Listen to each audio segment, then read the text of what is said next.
Man, this was one of the best experiences I've had with driving my ARRMA Infraction. This was an old abandoned cycling track that they had down in Baton Rouge. I was looking for bashing parks and stumbled upon this thing and was like, wow, was this made for RCs? Like, it was the perfect. You see I'm out there at the starting line. This kid here seems to think that he could beat that RC car, but he never went out there and lined up against it. Look, I got every car that I own out there on the ground, if you got that.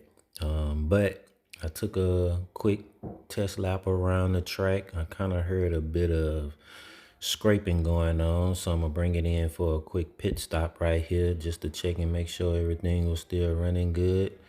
Everything was all good. The body just was kind of scraping a little bit just from the suspension and the unevenness of the track. But man, I got back out there and I had that thing wide open like a bullet.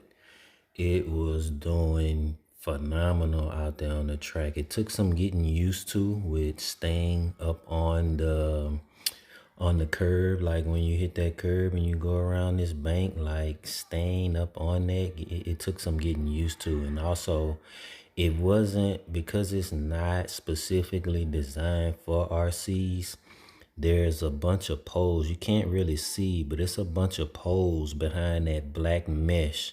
And my buddy had already hit the pole with his car earlier and broke his control arm.